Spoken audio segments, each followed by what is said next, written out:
이사야 55장 말씀 드리겠습니다. 이사야 55장.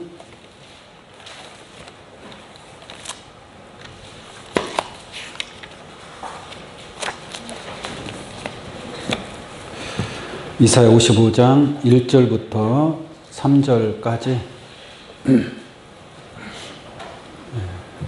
봉독하겠습니다.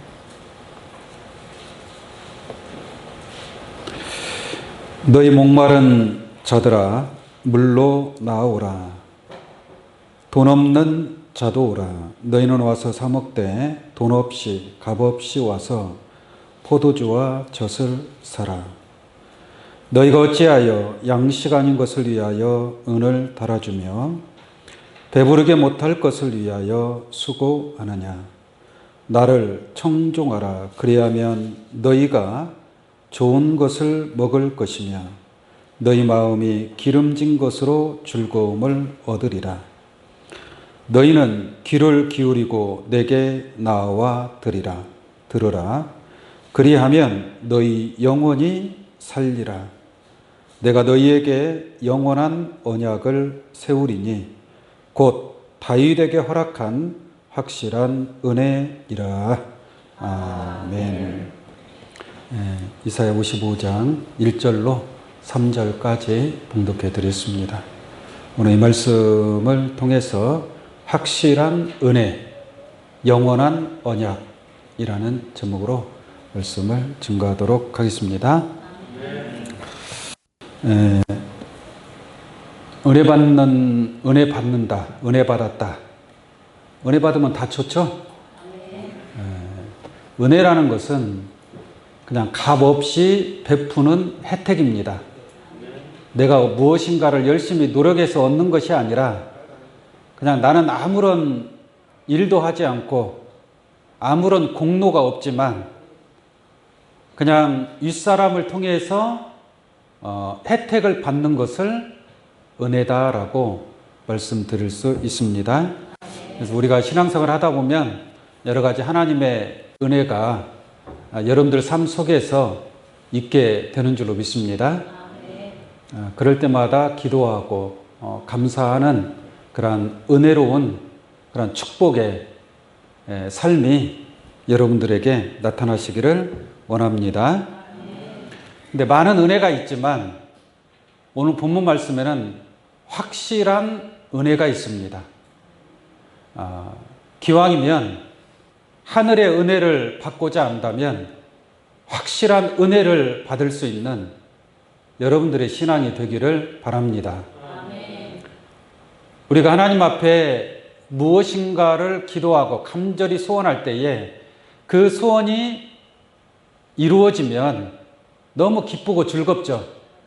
그리고 하나님의 살아계심을 또 체험하는 것 같기도 하고 우리가 그러한 많은 은혜를 통해서 우리의 믿음과 신앙이 성장한다라고 말씀드릴 수 있습니다.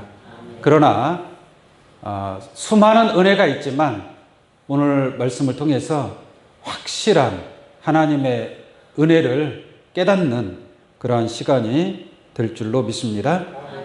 확실한 은혜가 있다는 것은 좀 불확실한 은혜도 있다는 얘기예요. 확실하다는 것은 실제 사실에 틀림없다는 얘기예요. 틀림없는 은혜. 그러나 어떠한 은혜는 불확실한 은혜도 있다는 얘기죠. 이 불확실하다는 것은 믿을만 하지 않다는 얘기입니다. 믿지 못할 그러한 은혜도 있다는 얘기예요. 잠깐 한번 그 내용을 한번 볼까요? 로마서 6장 말씀 한번 보겠습니다. 로마서 6장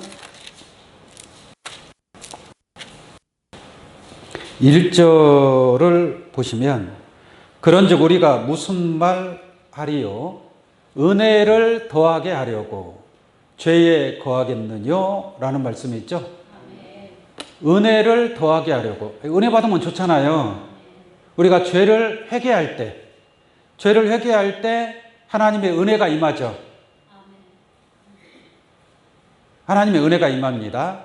죄를 회개할 때에 예수님께서 내 죄를 대신해서 십자가에 그 고난을 받으셨다라는 것을 생각할 때에 눈물을 흘리면서 은혜를 받습니다. 이게 그 은혜를 더하게 하려고 죄에 거하겠느냐라는 거예요. 죄인이 회개하면서 은혜를 받는다라는 얘기죠. 그러면 그 은혜를 계속 받고자 내가 계속 죄인이 되어야 되느냐라는 얘기예요. 그럴 수 없느니라 이렇게 말씀하고 있습니다. 다시 볼까요? 2절을 보면은 그럴 수 없느니라. 이게 그 은혜로는 확실한 은혜가 안 된다는 얘기예요.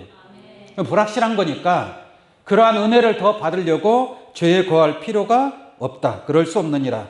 죄에 대하여 죽은 우리가 어찌 그 가운데 더 살리요. 우리가 어찌하여 죄 가운데 여러분들 더 죄 가운데 살고 싶으세요? 아니죠. 근데 우리가 전에는 죄 가운데 살았죠.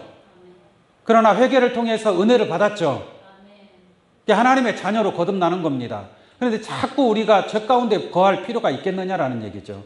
그럴 수 없다라고 말씀하고 있습니다.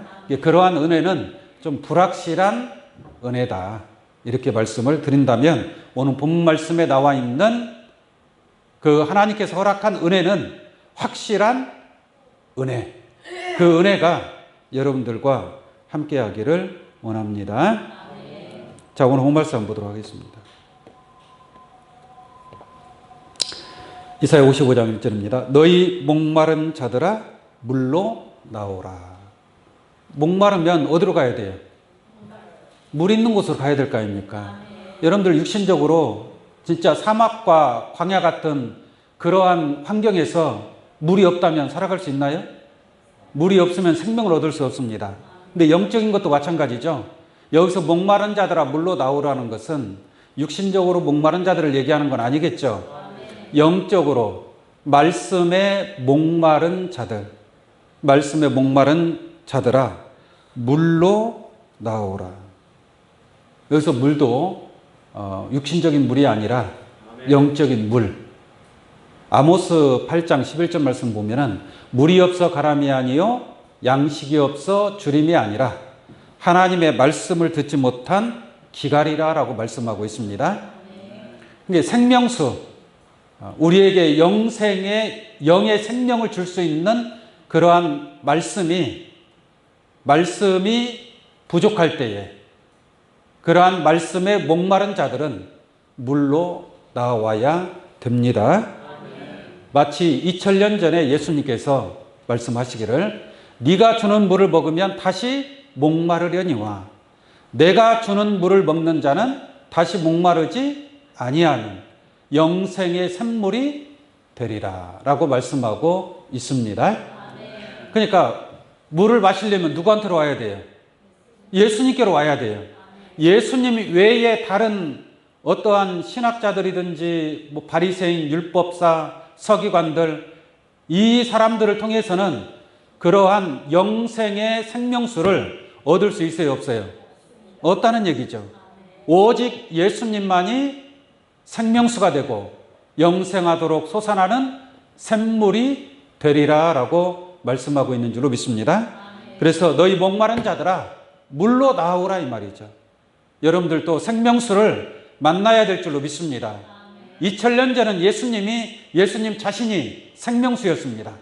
그래서 내가 곧 길이고 진리고 생명이다라고 말씀한 줄로 믿습니다. 계시록 22장을 한번 보도록 하겠습니다. 계시록 22장. 우리가 마지막 때에 이 목마름을 해결할 수 있는 곳이 어떤 곳인가? 계시록 22장 17절로 하겠습니다. 성령과 신부가 말씀하시기를 오라 하시는 도다. 누가 오라 그래요? 성령과 신부가 오라라고 말씀하고 있습니다. 성령과 신부는 다시 말하면 신랑과 신부다. 이렇게 이해하시면 되겠죠? 말씀하시기를 오라 하시는도다. 왜 오라고 하느냐? 듣는 자도 오라 할 것이요 목마른 자도 뭐예요? 올 것이요. 세상에서도 목마른 자가 우물을 판다는 말이 있죠. 목마르지 않는 사람이 우물을 팔 일이 없죠. 목마른 자들은 물을 찾을 수밖에 없습니다. 어디에 생명수가 있느냐? 내가 마실 깨끗한 물이 어디에 있느냐? 찾을 수밖에 없는 것이죠. 그런데 성령과 신부가 말하기를 오라 하시는도다. 듣는 자도 올 것이요 목마른 자도 올 것이요. 또 원하는 자는 값없이 무엇을 받으라? 생명수를 받으라 라고 하시는 말씀을 보니까 이 생명수를 공급하는 분이 누구예요? 성령과 신부를 통해서 생명수를 얻을 수 있다는 것을 알 수가 있습니다. 이게 마치 2000년 전에는 예수님을 통해서 우리가 생수를 얻을 수 있음과 같이 마지막 때 또한 성령을 통해서, 성령과 신부를 통해서 우리가 영생의 생명수를 얻을 수 있다는 것을 알 수가 있겠습니다. 자, 오늘 본말씀 다시 보겠습니다. 너희 목마른 자들아 물로 나오라. 돈 없는 자도 오라. 너희는 와서 사 먹되 돈 없이 값 없이 와서 포도주와 젖을 사라 라고 말씀하고 있습니다. 포도주와 젖을 사라. 포도주와 젖이라는 것은 영의 양식을 얘기하는 겁니다. 영적인 양식. 예수님이 내 살은 참된 양식이요 내 피는 참된 음료로다 이렇게 말씀하고 있죠. 포도주와 젖이 곧 영적인 하늘의 양식이다라고 말씀을 드릴 수 있습니다. 그러니까 목마른 자들아, 배고픈 자들아, 물로 나오라. 나오는 자들만이 생수를 얻을 수 있고 포도주와 젖에 해당하는 영생의 양식을 얻게 될 줄로 믿습니다. 자, 2절 보겠습니다. 너희가 어찌하여 양식 아닌 것을 위하여 은을 달아주며 배부르게 못할 것을 위하여 수고하느냐. 이건 무슨 말이냐면은 여러분들이 영의 양식을 먹어야 될 거 아니에요. 근데 양식이 두 가지 양식이 있습니다. 하나는 영생의 양식, 예수님이 주는 영생의 양식이 있고 또 하나는 바리새인과 율법사들을 통해서 나오는 율법적인 양식. 이거는 썩어질 양식입니다. 썩어질 양식. 그래서 영생의 양식과 썩어질 양식이 있는데 썩어질 양식을 먹으면서 양식 아닌 것을 위하여 은을 달아주며 은은 귀한 거 아니에요. 근데 양식다운 양식을 먹으면서 내가 은을 달아줄 수 있다 이 말이에요. 그런데 값어치가 없는 양식 아닌 것을 위하여 은을 달아줄 필요가 있겠느냐라는 얘기죠. 할렐루야. 또한 배부르게 못할 것을 위하여 수고하느냐. 이게 배부르게 못할 것을 위해서. 여러분 뭔가 양식을 먹으면 배가 불러야 돼, 안 불러야 돼? 불러야 되겠죠. 여러분들이 말씀을 예를 들어서 내가 50년 동안 신앙생활을 했어요. 교회에서 말씀을 들었습니다. 여러분들이 먹고 있는 이 말씀이 여러분들의 양식이 될 줄로 믿습니다. 근데 양식을 먹었으면 배가 불러야 되는데 몇십 년 동안 양식을 하나님의 말씀을 먹기는 먹었는데 뭘 아는 게 있어요, 없어요? 아무것도 없단 말이에요. 배가 불러야 안 불러요? 우리가 육신적인 양식을 먹어도 먹으면 먹을수록 내 허기가 채워지고 배가 불러야 될 거 아니에요. 그런데 영의 양식도 마찬가지입니다. 왜 배부르게 못할 것을 위하여 수고하느냐라는 얘기죠. 수십 년 동안 내가 목사님 말씀을 듣기는 들었는데 아무것도 남는 것이 없어요.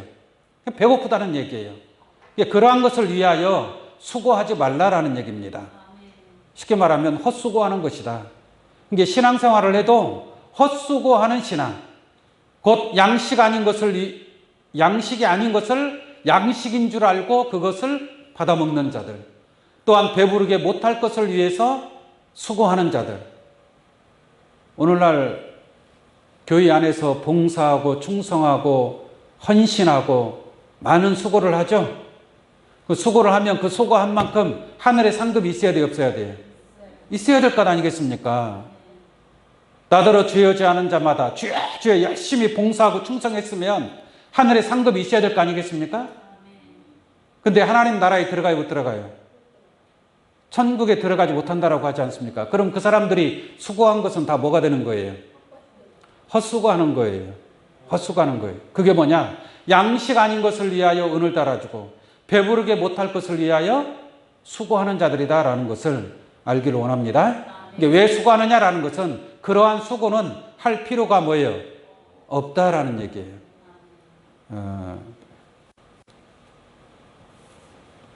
이사야 16장 12절로 한번 보겠습니다. 모압 사람이 그 산당에서 피곤하도록 봉사하며, 그러지 않습니까?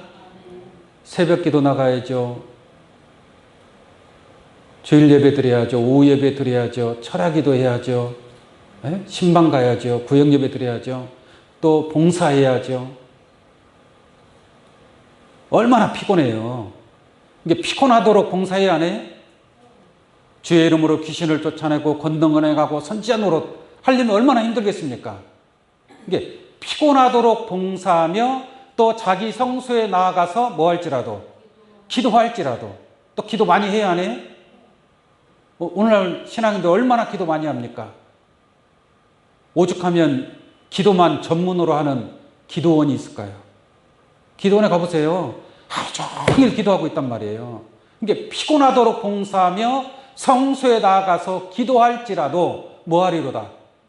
무효하리로다 라고 말씀하는 거예요. 무효하리로다. 이게 왜 배부르게 못할 것을 위하여 그렇게 뭐 하느냐? 수고하느냐라는 얘기예요. 수고하느냐.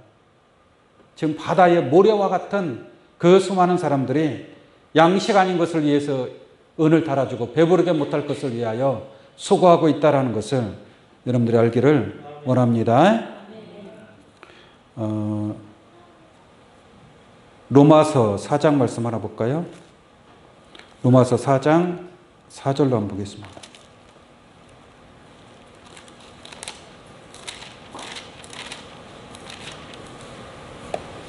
일하는 자에게는 그 삭슬 은혜로 여기지 아니하고, 일을 열심히 했으면 그 일을 열심히 한 삭시 있을 거 아니에요. 근데 그 삭슬 은혜로 여기지 아니하고 무엇으로 여기거니와? 빚으로 여기거니와. 그게 그동안 일한 거 다 뭐가 되는 거예요? 다 빚만 지는 거예요. 빚만. 그러니까 일을 잘못하면 싹쓸 받는 것이 아니라, 어떤 사람한테 일을 시켰어요. 일을 시켰는데 일을 똑바로 하지를 못하고 전부 다 거꾸로 해놔버렸어요. 일을 시켰는데 말귀를 잘 못 알아듣고 전부 다 엉터리로 해놔버렸어요. 일을. 더 사장한테 손해만 됐어요. 그러면 그 손해난 거 다 물어내야 돼? 안 물어내야 돼? 물어내야 돼요. 일하는 자에게는 그 삭슬 은혜로 여기지 아니하고 빚으로 여기고요. 빚만 진다 이 말입니다. 여러분들 신앙하는데 오늘 하나님 성전에 나와서 예배를 드리고 하나님 앞에 찬송하고 기도했습니다. 그러면 하나님이 더 기뻐할 수 있는 그러한 예배가 되어야 되겠죠. 이제 그러한 예배를 신령과 진정으로 드리는 예배라고 말씀을 드릴 수 있어요. 근데 신령과 진정이 없는 예배를 드렸다. 그럼 하나님 그 예배를 받아야 안 받아요? 예배를 받지 않는다는 얘기죠. 하나님은 신령과 진정으로 예배하는 자들을 찾으신다라고 말씀하고 있습니다. 신령과 진정이 없는 예배를 아무리 많은 예배를 드렸다 할지라도 그것은 그들은 하나님 앞에 구원을 받을 수 없다는 얘기예요. 신령과 진정의 예배가 아닌 예배를 드린 자들은 10년, 20년, 100년을 예배 드렸다 할지라도 그 모든 것이 헛수고가 된다라는 것을 깨우침 받기 바랍니다. 일을 하더라도 하나님의 뜻대로 하나님께서 기뻐하시는 일을 선택하며 일할 수 있는 그러한 신앙이 되어야 할 줄로 믿습니다. 마태복음 15장 9절 한번 보겠습니다. 마태복음 15장 9절. 사람의 계명으로 교훈을 삼아 가르치니. 이게 설교를 하더라도 어떤 육신적인 교훈적인 말씀, 도덕적인 말씀, 그런 인본주의적인 그러한 세상의 지식과 학문으로 말씀을 가르친다 이 말이에요. 교훈을 삼아 가르치니 나를 헛되이 경배하는 도다라고 말씀하고 있는 줄로 믿습니다. 이게 헛되이 경배할 필요는 없지 않습니까? 예. 그래서 양식 아닌 것을 위해서 은을 달아주고 배부르게 못할 것을 위해서 왜 수고하느냐라는 얘기예요. 오늘날 지금 현실이 그와 같다라는 것을 알 수가 있는 줄로 믿습니다. 자, 오늘 본 말씀 보겠습니다. 2절 중반부터 보겠습니다. 배부르게 못할 것을 위하여 수고하느냐? 나를 청종하라. 나를 청종하라. 하나님의 말씀을 청종하라. 청종하라는 것은 하나님 말씀을 잘 듣고 따르라 이 말입니다. 그냥 듣기만 하라는 얘기가 아니라 듣고 그 말씀의 뜻대로 순종하는 자, 그 뜻을 따르는 자들이 바로 청종하는 자들인 줄로 믿습니다. 청종하라. 그리하면 너희가 좋은 것을 먹을 것이며. 좋은 것이 뭐예요? 목마른 자들아 물로 나오라. 생명수를 얻게 될 것이고 포도주와 젖을 먹게 될 줄로 믿습니다. 이게 나를 청종하라. 그리하면 너희가 좋은 것을 먹을 것이며 너희 마음에 기름진 것으로 즐거움을 얻으리라 라고 말씀하고 있습니다. 우리 이사야 25장 6절 한번 보겠습니다. 이사야 25장 6절 만군의 여호와께서 이 산에서 만민을 위하여 기름진 것과 기름진 것을 먹는다고 그랬죠? 지금 여러분들 사실상 먹고 있는 이 말씀이 기름진 양식인 줄로 믿습니다. 그 다음에 오래 저장하였던 포도주와 젖을 먹는다고 그랬죠? 포도주로 연회를 베푸시는 일. 연회를 베푸는 게 잔치를 베푼다 이거예요. 무엇으로 잔치를 베풀어요? 기름진 것과 오래 저장하였던 포도주. 오래 저장했던 포도주니까 맛이 있을까요? 없을까요? 포도주는 오래되면 오래될수록 맛이 있습니다. 그죠? 포도주는 예수 그리스도를 통해서 증거되는 말씀인 줄로 믿습니다. 예수님이 포도나무니까. 포도주는 포도나무에서 나오는 거 아니에요. 포도나무에서 나오는 그 말씀, 오래 저장하였던 곧 6천년 동안 창세기의 말씀은 몇 년 저장해 놓은 거예요? 6천년 동안 저장해 놓은 포도주의 말씀이에요. 사복음서의 말씀은 몇 년 동안 저장한 거예요? 2000년 동안 저장한 거예요. 2000년 동안. 500년 묵은 포도주 한 잔 값이 얼마인지 아세요? 500년 묵은 포도주. 비싸겠죠? 500년을 묵혔으니까 얼마나 비싸겠습니까?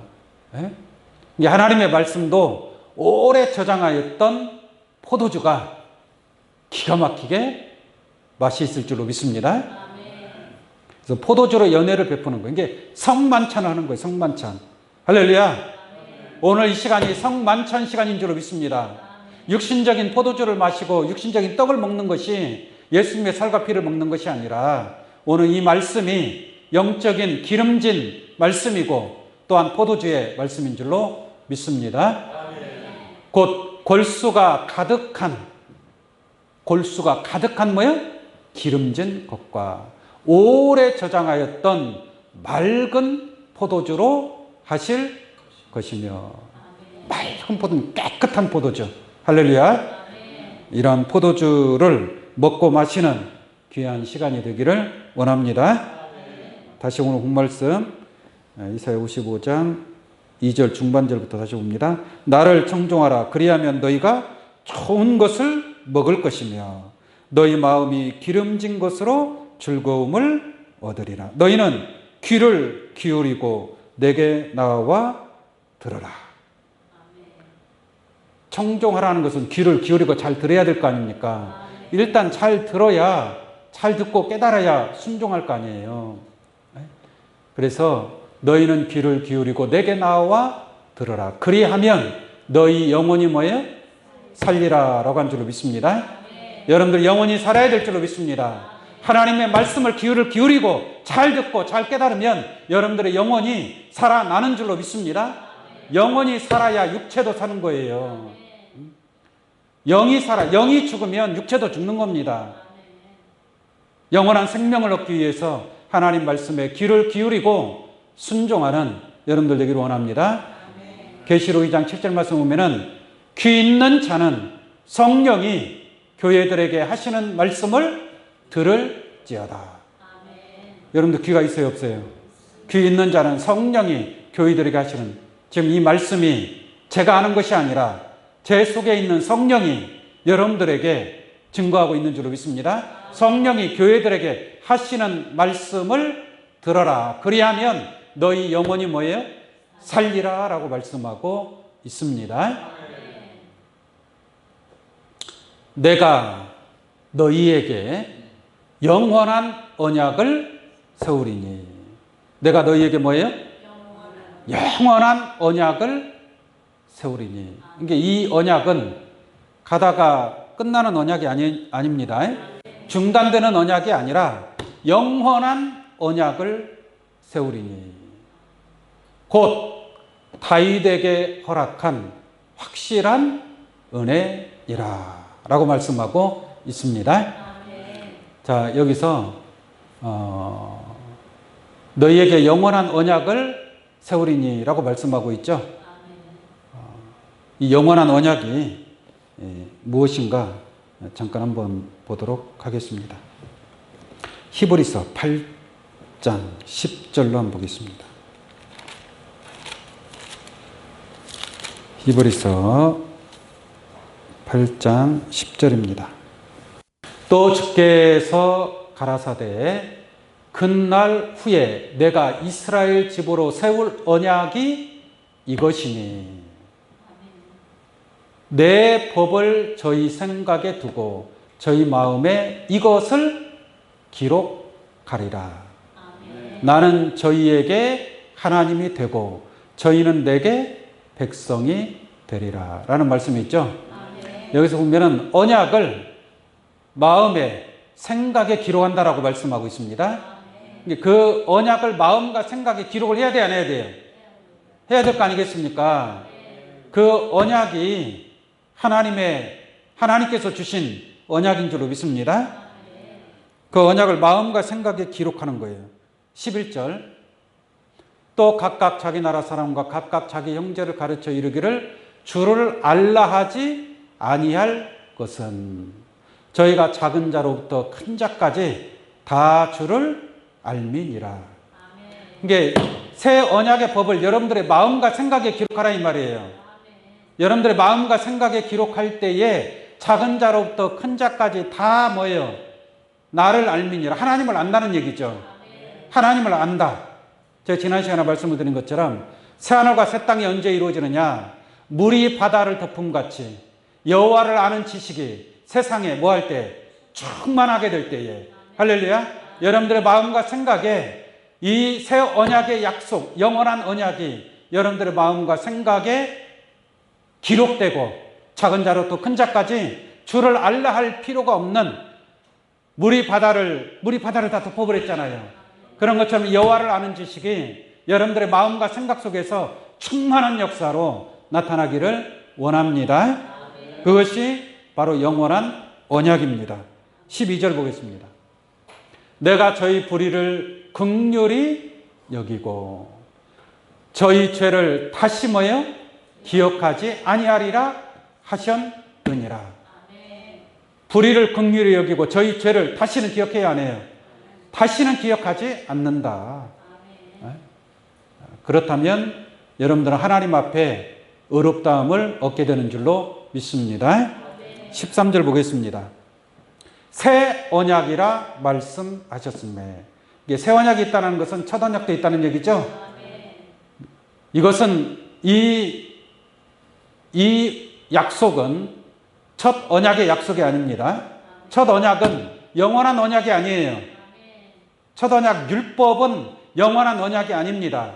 예수 그리스도 때까지만 있을 것이라 라고 말씀하고 있습니다. 그러므로 지금은 첫 언약은 이미 없어져 버린 것이고 또한 폐한 바 된 그러한 언약이다라는 것을 말씀을 드립니다. 그러나 새 언약이라 말씀하셨음에 첫 것은 낡아지게 하신 것이니 낡아지고 쇠하는 것은 없어져 가는 것이니라 그랬죠. 이게 첫 언약은 없어지지만 저 새 언약은 없어져 안 없어져요? 영원한 언약이다라는 것을 우리는 이 말씀을 통해서 깨달을 수 있는 줄로 믿습니다. 그러면 다시 오늘 본말씀 3절을 다시 한번 보겠습니다. 너희는 귀를 기울이고 내게 나와 들으라. 그리하면 너희 영혼이 살리라. 내가 너희에게 영원한 언약을 세우리니. 할렐루야. 지금 오늘 이 시간도 여러분들의 마음과 생각에 이 언약의 말씀을 세우고 있는 줄로 믿습니다. 언약을 세우리니 마음과 생각에 확실하게 기록하라 이 말이에요. 그러면 언약을 세우리니 곧 다윗에게 허락한 확실한 은혜니라. 이 은혜는 누구한테 주신 은혜라고요? 다윗에게 허락된 은혜라 이 말이에요. 그러면 구약시대에 다윗 왕에게 주신 은혜라는 말이냐? 그 말이 아니고 다윗은 빙자한 비유의 인물입니다. 그럼 여기서 다윗이 가리키는 것이 누구냐? 다윗은 마태복음 1장 1절에 아브라함과 다윗의 자손 예수 그리스도의 세계라고 했습니다. 예수님은 누구의 자손이에요? 다윗의 자손이란 말이에요. 이게 다윗에게 허락했다는 것은 실상의 구약의 다윗 왕한테 허락했다는 얘기가 아니라 그 다윗 선지자를 빙자해서 예수에게 허락한 은혜인 줄로 믿습니다. 예수님을 통해서 주시는 은혜가 우리에게 확실한 은혜가 된다 이 말이에요. 계시록 22장 16절에도 보면은 나 예수는 다윗의 뿌리요 자손이니 라고 말씀하고 있습니다. 예수님은 다윗의 뿌리고 다윗의 자손이고 다윗의 혈통이고 다윗의 씨고, 그래서 이스라엘 백성들이 예수님을 부를 때 뭐라고 부르냐? 다윗의 자손 예수요 이렇게 부르는 거예요. 네? 그러므로 또한 이사야 9장 6절 말씀에도 보면은 예수님이 다윗의 위에 앉았다라고 말씀하고 있습니다. 한번 볼까요? 이는 한 아기가 우리에게 낳고, 이 한 아기가 누구겠어요? 예수님이란 말이에요. 한 아들을 우리에게 주신 바 되었는데, 우리에게 주셨죠. 그 아들을 우리에게 주셨단 말이에요. 그 어깨에는 정사를 매였고, 그러니까 결국은 예수님이 정사를 매였으니까 정사를 다 봐야 된단 말이에요. 하나님의 나라를 다스리는 거예요. 다스리는 거예요. 정사를 매였고 그 이름은 기묘자라 모사라 전능하신 하나님이라. 그분이 곧 전능하신 하나님이다라는 것을 알기를 원합니다. 영존하시는 아버지라 평강의 왕이라 할 것임이라. 그 아들이 커서 보니까, 장성한 자가 보니까 그가 정사를 메었고 기묘자 모사여 전능하신 하나님이요 평강의 왕이신 줄로 믿습니다. 7절 그 정사와 평강의 더함이 무궁하며 또 누구 위에 앉아서? 다윗의 위에 앉아서 라고 말씀하고 있죠. 이러한 것을 보니까 다윗에게 허락했다는 것은 바로 예수 그리스도를 통해서 주시는 그 은혜가 확실한 은혜인 줄로 믿습니다. 자, 그러면 예수님께서 우리에게 주신 그 은혜에 관해서 한번 보도록 하겠습니다. 에베소서 2장 5절을 한번 보겠습니다. 허물로 죽은 우리를, 인간은 죄와 허물로 인해서 죽을 수밖에 없는 그러한 인생인 줄로 믿습니다. 그런데 그러한 우리를 그리스도 예수 안에서 뭐예요? 살리셨고, 여러분들을 살리셨다 이 말이에요. 살리셨다라는 것은 같이 따라서 하겠습니다. 너희가 은혜로 구원을 얻은 것이라. 할렐루야. 그러니까 예수 그리스도의 은혜로 우리는 그리스도 예수 안에서 다시 살아난 줄로 믿습니다. 그것은 곧 너희가 은혜로 구원을 얻은 것이라 이 말이에요. 제가 은혜에 관해서 말씀드렸죠. 아무런 값 없이 베푸는 혜택이 은혜라고 말씀하고 있습니다. 그러면 내가 어떠한 행위로 구원을 받은 것이 아니라 무엇으로 구원을 받은 거예요? 은혜로 구원을 받은 거예요. 은혜로. 할렐루야. 우리가 예수 그리스도를 통한 은혜로 말미암아 우리가 이처럼 구원을 얻은 것인 줄로 믿습니다. 이것을 하나님의 선물이라고 얘기하는 거예요. 구원은 누구의 선물이라고 해요? 하나님의 선물이란 말이에요. 확실한 은혜인 줄로 믿습니다. 8절 보겠습니다. 너희가 그 은혜를 인하여 믿음으로 말미암아 구원을 얻었나니. 같은 말씀이죠? 그 은혜로 말미암아 구원을 얻었나니 이것은 너희에게서 난 것이 뭐요? 아니라. 너희가 잘나서 이루어진 것이 아니다 이 말이에요. 은혜로 이것이 너희에게서 난 것이 아니라 하나님의 무엇이라? 선물이라 이 말이에요. 그러므로 우리가 구원을 얻은 줄로 믿습니다. 이것이 바로 다윗에게 허락한 확실한 은혜라고 말씀드릴 수 있습니다. 로마서 3장 23절 한번 보겠습니다. 모든 사람이 죄를 범하였음에. 모든 사람이 다 죄인이에요? 아니에요? 다 죄인이란 말이에요. 다 죄를 범하였는데 하나님의 영광에 이르지 못하더니. 죄인이 어떻게 하나님의 영광에 참여할 수 있겠습니까? 못하더니. 24절.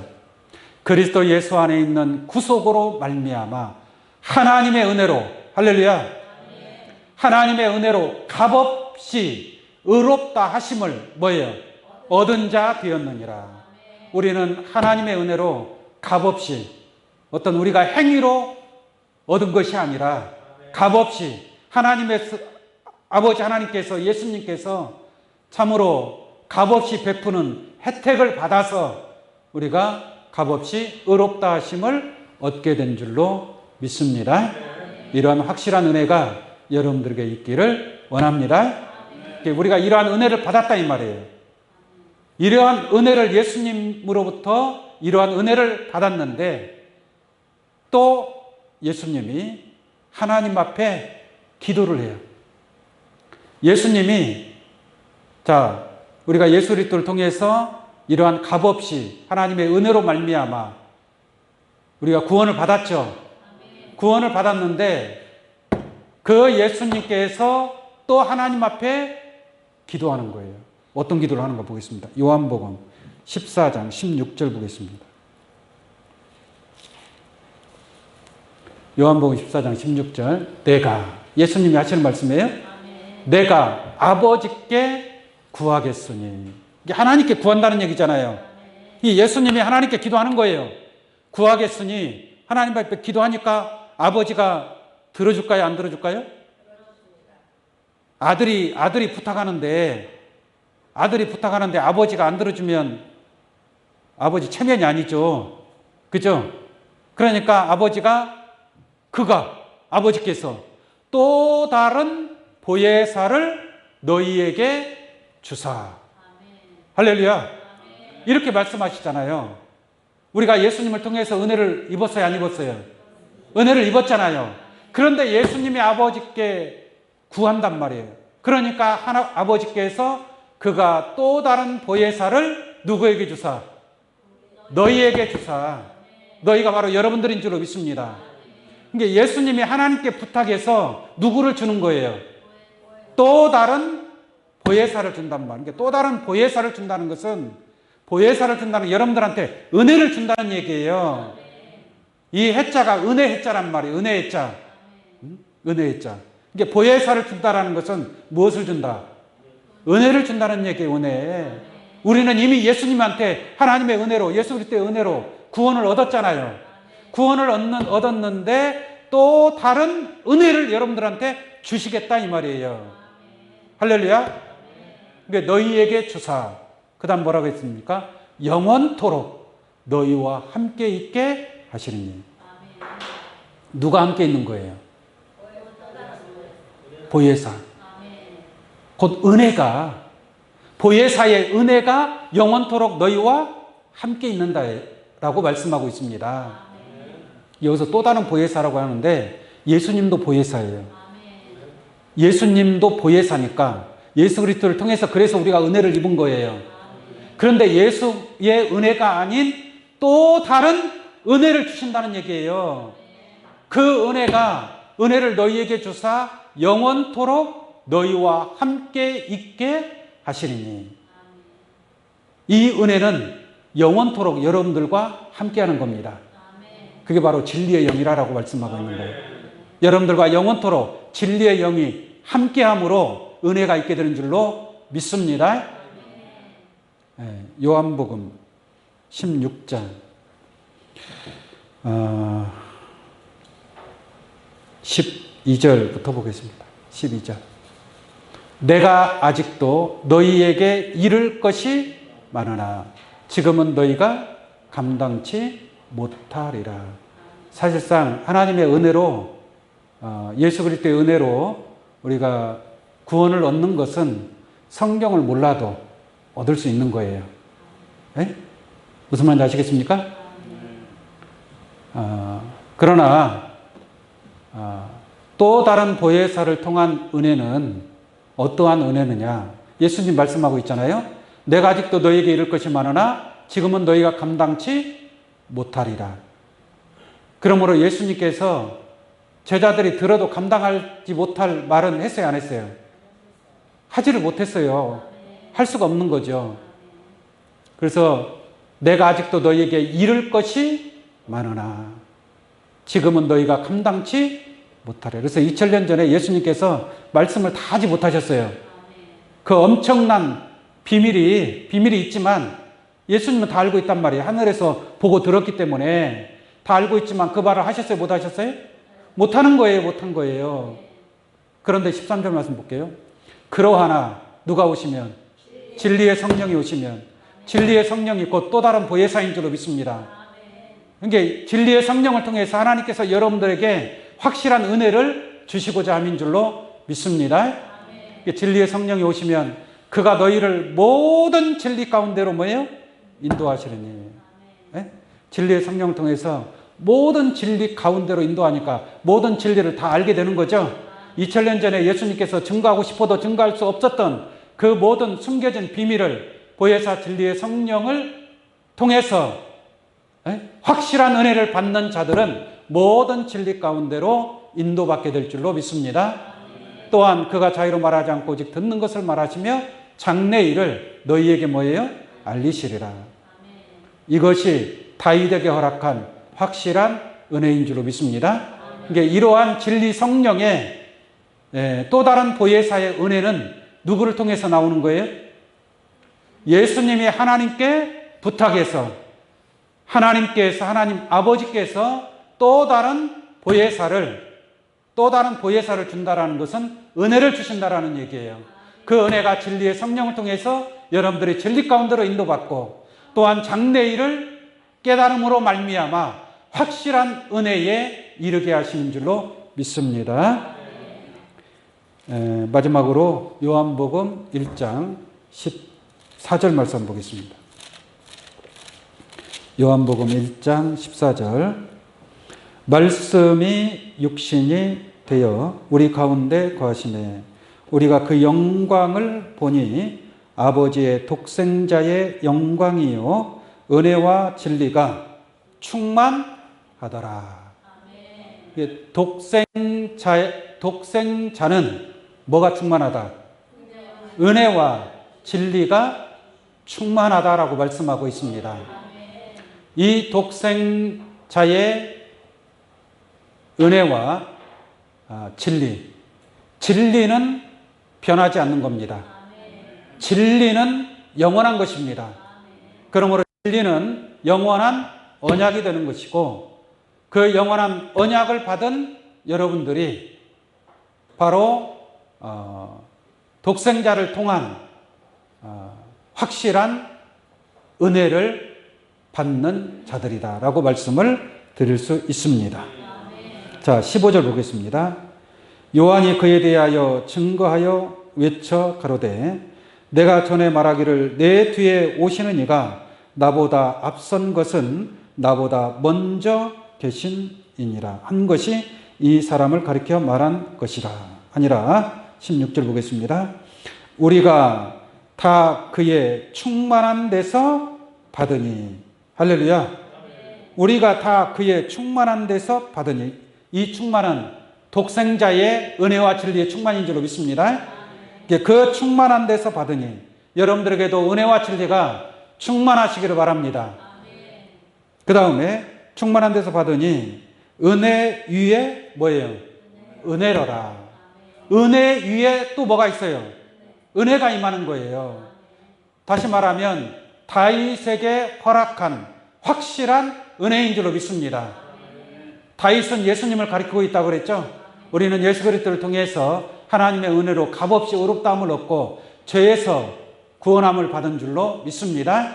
그 은혜 위에 또 다른 은혜, 바로 예수님이 보혜사의 은혜를 우리에게 주셨는데 그 은혜 위에 또 다른 보혜사를 통해서 그 은혜 위에 또 은혜가 함께하는 줄로 믿습니다. 그러므로 그 은혜가 확실한 은혜인 줄로 믿습니다. 이와 같이 또 다른 보혜사, 예수 보혜사의 은혜 위에 또 다른 보혜사의 그 은혜 위에 은혜가 함께하여 이제 배부르지 못할 것을 위해서 수고하는 어리석은 자가 되지 아니하고 양식 아닌 것을 위하여 은을 달아주는 그러한 어리석음에서 벗어나 이 보혜사 진리의 성령을 통해서 하나님의 영원한 언약의 말씀을 청종하고 참으로 확실한 다윗에게 허락한 확실한 은혜에 이를 수 있는 은혜 위에 은혜가 더하는 귀한 여러분들의 신앙 되시기를 예수의 이름으로 축원합니다. 기도하겠습니다.